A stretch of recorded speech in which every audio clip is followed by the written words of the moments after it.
अस्सलाम वालेकुम। आज की वीडियो में हम करेंगे एक्सरसाइज 6A। ये है जी mathematics book 3 D3 7th edition, जो न्यू एडिशन आया उस एक्सरसाइज है ये, और इसका हम करेंगे जी क्वेश्चन नंबर 2। क्वेश्चन नंबर 1 जो है वो मैं अपनी पिछली वीडियो में करवा चुकी हूँ, उसका लिंक मैं डिस्क्रिप्शन में दे दूंगी, आप वहां से देख लीजिएगा। और अगर अभी तक आपने मेरा चैनल सब्सक्राइब नहीं किया तो उसको सब्सक्राइब कर दीजिए और बेल आइकन को लाजमी प्रेस कर दीजिएगा ताकि आपको न्यू आने वाली वीडियोस के बारे में पता चल सके। तो स्टार्ट करते हैं। हमारे पास है क्वेश्चन नंबर 2।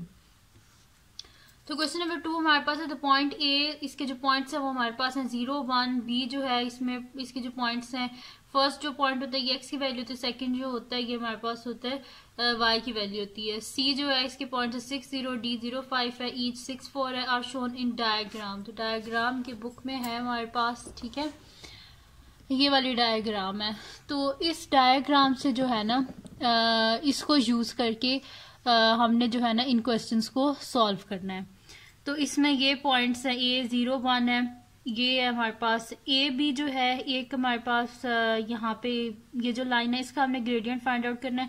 वैसे अगर ए बी को आप इस तरह डायग्राम से ही देखें तो यहाँ पे देखें तो बिल्कुल स्ट्रेट लाइन है, इसमें कोई स्टीपनेस नहीं है, कोई स्लोप नहीं है। तो इसका तो सामने पता है कि इसका ग्रेडियंट क्या होगा, 0 होगा। फिर उसके बाद हमारे पास है जी ए बी, उसके बाद ए ई ये तो इसमें अच्छी खासी स्लोप है, यानी कि इसका ग्रेडियंट हो जाएगा। फिर उसके बाद डी सी है वो ये है हमारे पास, इसमें भी स्लोप है, इसकी भी ग्रेडियंट की वैल्यू आ जाएगी। डी ई ये भी है, माइनर सी स्टीपनेस है यानी कि स्लोप है, मतलब कि बिल्कुल स्ट्रेट लाइन जो होती है उसका सिर्फ ग्रेडियंट 0 होता है, बाकी अगर हल्की सी भी स्लोप हो तो उसका ग्रेडियंट आ जाता है। तो यहाँ पे हम स्टार्ट करते हैं अब इसको। तो यहाँ पे हमारे पास है find the gradient of each of the following A B A E D C and D E. तो सबसे पहले हम ग्रेडियंट फाइंड आउट करते हैं ए बी का। तो मैं यहाँ पे लिख देती हूँ सोल्यूशन।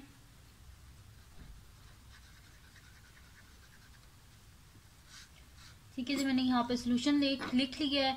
तो ए क्या है मेरे पास, ए है जी 0 1 है मेरे पास, एंड बी मेरे पास है 7 1। और हमने क्या फाइंड आउट करना है, ग्रेडियंट ऑफ ए बी। तो मैं यहाँ पे लिख देती हूँ gradient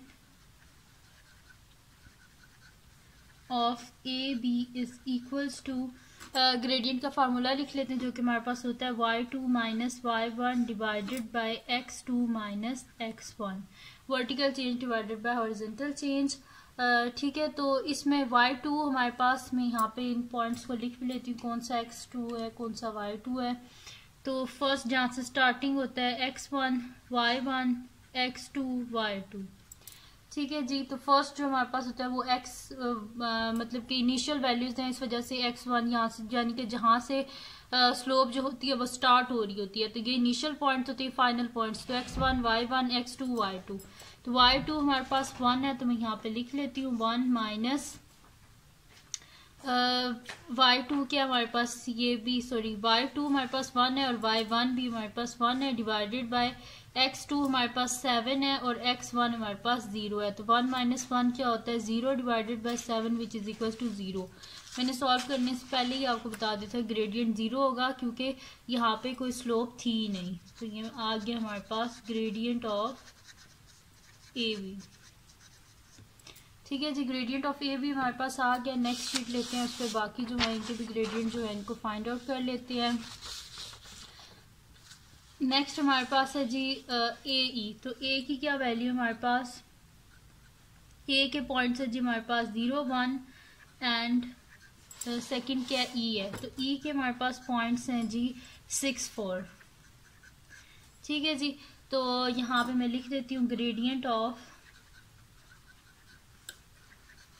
A E is equals to वही formula y2 minus y1 divided by x2 minus x1।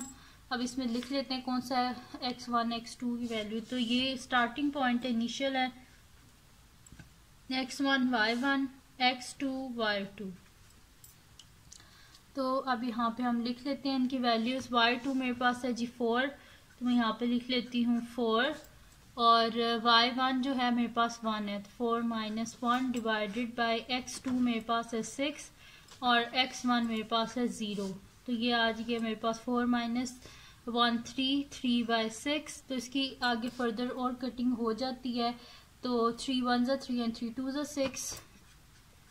तो ये मेरे पास आ जाए gradient of A E is equals to 1/2। Gradient of A E is equals to 1/2।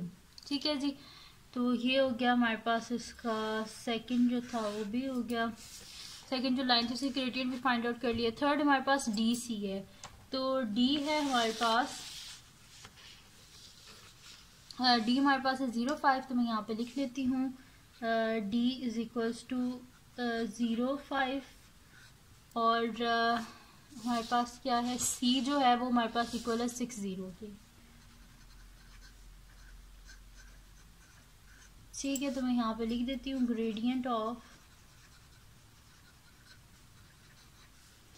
D C is equals to y2 minus y1 divided by x2 minus x1 which is equals to, यहाँ पे लिख लेते हैं, ये मेरे पास x1 है, ये मेरे पास y1 है, ये x2, ये y2। तो y2 है जी 0, तो 0 माइनस y1 क्या है हमारे पास 5 है, डिवाइडेड बाय x2 मेरे पास 6 है और x1 मेरे पास 0 है। तो 5 बाय यहाँ पे सॉरी 6 0 माइनस 5 क्या आ जाएगा -5 और 6 माइनस 0 6 हो जाएगा, यानी कि ग्रेडियंट ऑफ डी सी हमारे पास आ गया -5/6। यहाँ पे लिख देती हूँ ग्रेडियंट ऑफ डी सी। ठीक है जी, ये भी आ गया हमारे पास। अब हमने नेक्स्ट जो है वो फाइंड आउट करना है, जो कि हमारे पास है डी ई। तो मैं यहाँ पे लिख देती हूँ डी और ई की वैल्यूज़, दोनों की वैल्यूज़ लिख लेती हूँ। तो डी है जी हमारे पास 0.5 और ई है हमारे पास 6.4। तो यहाँ पे हम लिख लेते हैं जी ग्रेडियंट ऑफ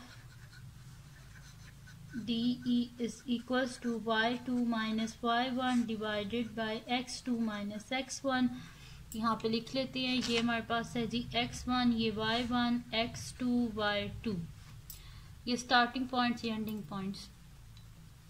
y2 क्या हमारे पास 4, तो मैं यहाँ पे लिख लेती हूँ 4 माइनस y1 क्या है 5 डिवाइडेड बाय x2 6 है और x1 क्या है 0। ठीक है, तो यहाँ पे क्या हो जाएगा 4 माइनस 5 -1, 6 में से 0 गए 6, तो यानी कि ग्रेडियंट ऑफ डी ई हमारे पास आ गया है -1/6। ठीक है जी, तो ये थी जी आज की वीडियो जिसमें मैंने आपको करवाया है एक्सरसाइज 6A का क्वेश्चन नंबर 2 करवाया है, जिसमें हमने ग्रेडियंट फाइंड आउट करना था।